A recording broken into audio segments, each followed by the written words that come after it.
Hey there, my name is Ashley and I have been traveling for most of my life and in recent years documenting that on YouTube. And I've found that one of my most common comments from folks is asking how I afford to stay in these luxury hotels. And I don't stay in luxury hotels all the time, but it is a common theme that I try on each trip to incorporate it at least once. And people are curious to know how I stay there. Some comments are rude, suggesting why are we even watching this video? We can't relate. But others are genuinely curious to know how I do it. And I just want to say, first and foremost, I work a full-time job outside of YouTube. I earn very little money here. This is really a passion project for me to post these videos, but I work full-time. I'm really good at savings. I've already done a video on how I save money, but that in conjunction with utilizing credit card points has really gotten me to where I am today and how I have these luxury travel experiences. And I really want to bring that to people that are curious how to do it for themselves. So in today's video, I'm going to highlight 2 credit cards that I use. And I want to disclaim that I don't have a ton of credit cards. I know there's channels that suggest, okay, sign up for these credit cards, get those, startup sign up points, and use those. I'm not doing that. I have 2 cards that I really focus on. I use those points. I use the Chase travel portal in a way that I think brings me the maximum benefit. And I'm just going to walk you through that and share with you how I do that. Okay, what credit cards do I use to maximize my travel? The first is the Chase Sapphire Reserve card, which is a Visa card. And the second is the IHG Premier card, which is a MasterCard. And both are tied to Chase. I would not recommend these cards if you are somebody that is not great at budgeting, because these have pretty hefty annual fees. And I would also not recommend these cards for anyone that is not a frequent traveler, meaning at least 3 to 4 times a year, again, because of that annual fee. So if we look at the Chase Sapphire Reserve card, this page is always changing, different bonus points offered on sign up and all of that. But right now, the Chase Sapphire Reserve card has a $550 annual fee. That is very steep, but if you're a traveler, I find it to be worth it because with that fee, you automatically get $300 in travel credit every year on your anniversary. And you also get TSA PreCheck, global entry, everything that you need to make your travel experience an easier process. So personally, I find that to be well worth it. The annual fee did scare me, I will admit that, but I have not regretted it since. And if I ever do, I can just downgrade that card and be a little more comfortable in my spending. So you can click through this. I'll leave some links in my description so you can see how many points you earn for different purchases and all of that. I'm not going to get in the weeds with the numbers here, but you can see that all on this page. And I'll jump over to the IHG card, which is a $99 annual fee. And the thing that I really like about this card is that you get, let me scroll down here, you get a 4th night free when you redeem 3 nights somewhere with your points. So that has been really well worth it in the past for me. And then you also get a free anniversary night stay wherever you want within a certain cap. I think it's like up to 40,000 points equivalent. Again, if you're a frequent traveler, that's really helpful. And yeah, I haven't had any regrets with these 2 cards. So I want to jump into how I actually use the points that I earn on these cards in the Chase travel portal. So let me log in here. Oh, I'm already logged in. Perfect. And here we can see I've got 3 cards. My Freedom here at the top, that is the first credit card I ever got at 14 years old. I barely spend on that card, but it's there just to maintain that credit history. And then I have my Chase Reserve and IHG Premier. They currently have balances on it because I just booked all of my travel for the year, but those will be paid off by the end of the month. So up here, you can see your little rewards portal or the entry to it. Right now, I've got 23,000 points for IHG. I have 11,000 Ultimate Rewards points earned through my Sapphire card. Now, if you're a points person, this is not a lot of points at all. Again, that's because I just booked all of my travel, so I'm starting to build my points back up.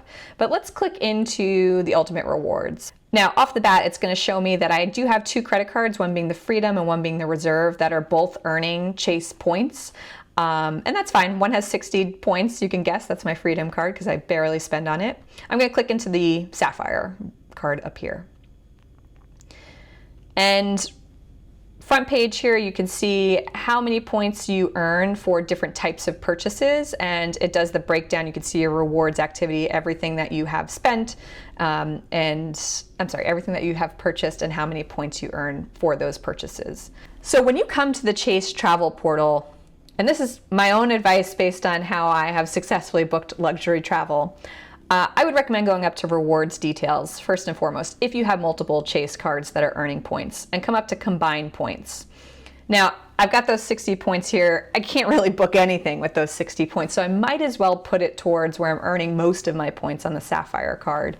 So I can say bring my 60 points and move them over to Sapphire. Hit next, and you just have to verify how many points you want to move over. So I only have 60, that's what I'm going to move over, and I'm going to hit submit. And I apologize if you hear helicopters going by, it's just that time of day. Okay, great. So we're going to go back to home here, back to my home screen, and I've combined those points so they're up here. I think that went through. I actually didn't look at the number specifically, but that's how that works. You just move your points over so you have them in one pool.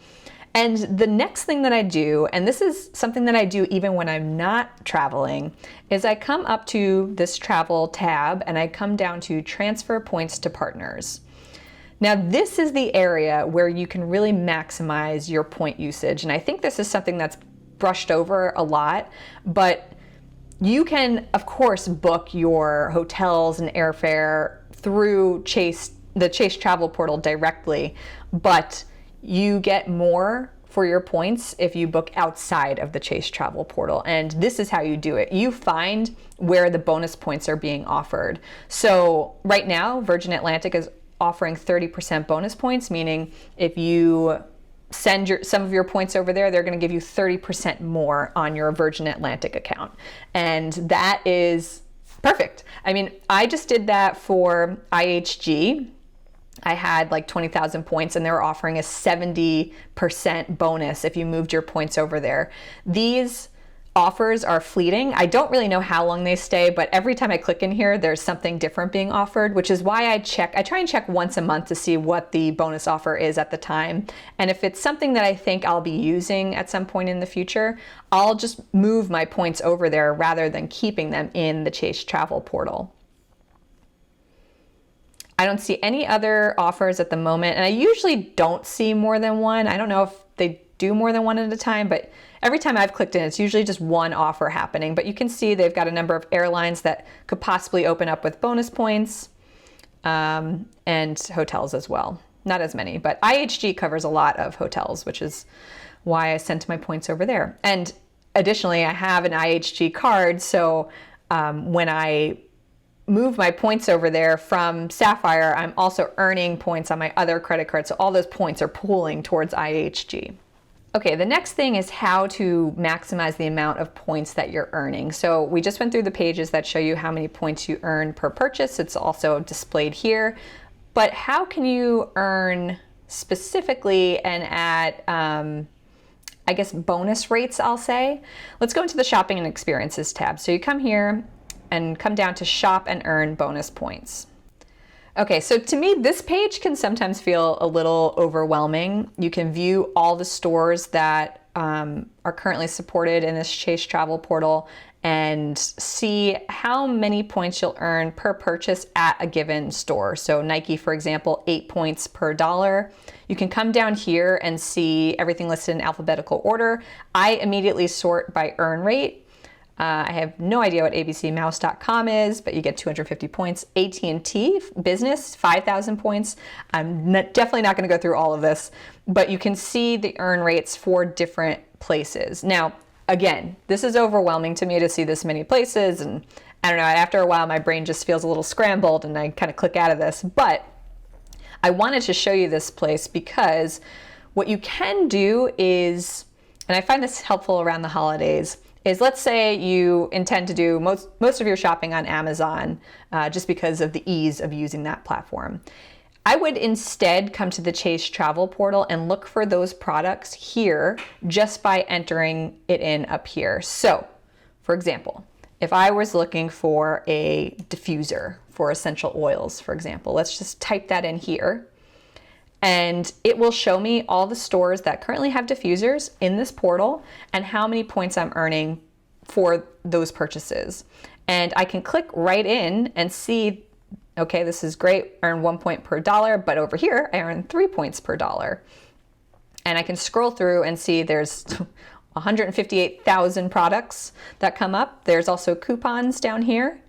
But this is I think a smart way to utilize this portal is to do your shopping here. Just type in the product that you're looking for and see what stores it lists and their earn rate for those stores. And just, if you find the product that you want, pick the store that has the highest earn rate and you'll get those points for that purchase. So that's a little trick that I use. I don't know how many people cover that, but I try and do all of my shopping through the Chase Travel portal. And what it does is if you click one of these, it will link you outside of the Chase Travel portal, but you're essentially using a link that ties back there. So it will pick up that any of your purchases made through that website, once you click that link, will give you your reward. Okay, so when you're ready to book your travel, you can come up here to travel and hit book travel. And it will open up a search engine where you pretty much just type in what you're looking for: hotels, flights, activities, cars, cruises. It's all listed right here. And I treat this really as a search engine, not necessarily a booking tool, because like I said before, I like to send my points outside of Chase, preferably, because that's where I find the most value. But occasionally it is helpful to just book right through the travel portal, and the point value is pretty much even with what I would find somewhere else. So let's say I wanted to go to Salzburg, Austria, and I'm checking in September. Okay, put that in and just hit search. And it's great. It shows you a map of where these hotels are. If you move around the map, it will update. I think it will automatically update, but you can also hit update. And it will show you hotels in the area that you're currently hovered over. And it will update the side over here showing the specifics of those hotels. So you can see that they have filters that you can sort by, so you can just do 5-star hotels only, and this is the key if you are looking for luxury. And also just how you want to sort it, so you can go to highest price, which is not always what the luxury hotels are, but mostly they are the highest priced. And occasionally there will be an edit hotel, the edit hotel, which is a selection of curated hotels by Chase Sapphire Reserve. It's not in every destination, but I have found it in the occasional destination, and those are usually nicer hotels as well. But you come here, you find the hotel that interests you, $561 a night. It shows you the amount of, well, it takes the points that you currently have and it tells you, yes, you can use those points for a one-night stay, but you're also gonna have to pay $1,000 to bring it up to the actual price of that room. If you have enough points to cover it, it will just say this is the amount of points you need. But again, if you don't have that amount of points, it will say, here's the points that you do have. If you use those, you'll also have to pay this amount to make up for that.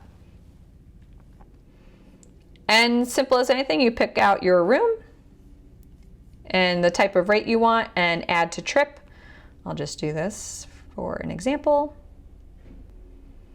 Tells you a little bit about the hotel and the fees that may be due at check-in. How to redeem your points. So do you want to use your points here? Maybe you only want to use, 5,000 points. And it will update the balance due. Did it update? Did it let me do that? 8,000? Let's try that. Update. Okay, so if I only want to use 8,000 points, this is now the balance that would be due. So you can customize how many points you actually want to use for that stay, or don't use your points at all, keep your points and pay out of pocket. Now, before you do that, if that's what you're deciding, I would definitely do a quick Google and make sure that the rate that you're seeing here is equivalent or better than the rate that you are seeing directly on that hotel's website.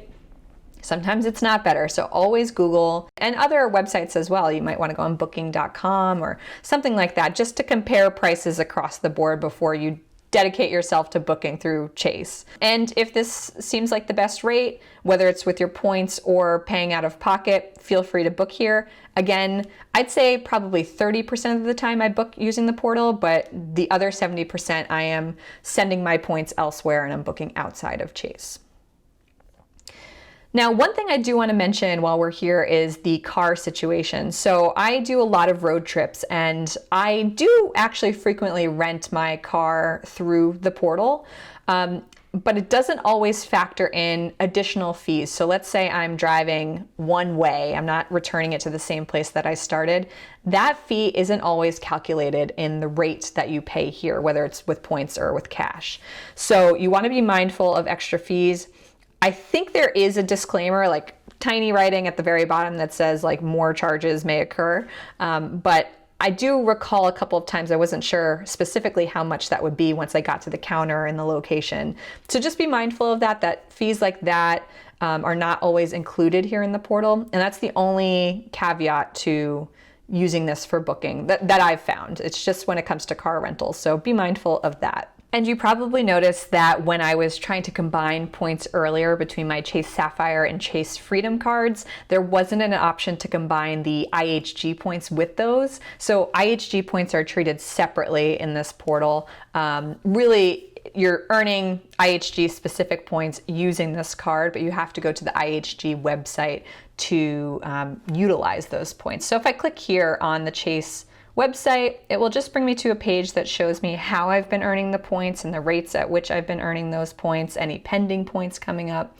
And like I said, I would just have to go to ihg.com to figure out how to book those fancy hotels. And like I said earlier, there is the occasional time where Chase is offering some crazy bonus, like 70% on points that you transfer from your Chase Sapphire card, for example, out of Chase to IHG directly. So the points that you earn on your card combined with the points that you transfer over from any other Chase cards with a bonus just adds to the amount of points that you have in your overall pool. And that is really the key to booking those luxury stays. And the biggest takeaway I can mention is this is not for everybody. You have to be really good at budgeting your money in general, and also in no significant credit card debt. In fact, I pay off my credit card every month in full. So I'm always at zero balance by the start of the next month. And that's hard to do, but it's important when you're trying to maximize your credit card point usage. So if you're not there yet, focus on getting there first and then learn how to play the game with points. And you'll find that it's even more rewarding when you are happy with how your financials are going. So with that being said, if you found anything helpful in this video and you're interested in signing up for one of these cards, if you don't have one already, I'll leave some links in my description. I get a little kickback if you use those links, but more than that, I hope you found this helpful sorting through the Chase travel portal and just learning a little bit more about points. And feel free to leave comments, tips, questions. I'm here to help as best as I can, and I'm excited to hopefully hear about your pursuit of luxury travel. So thank you very much.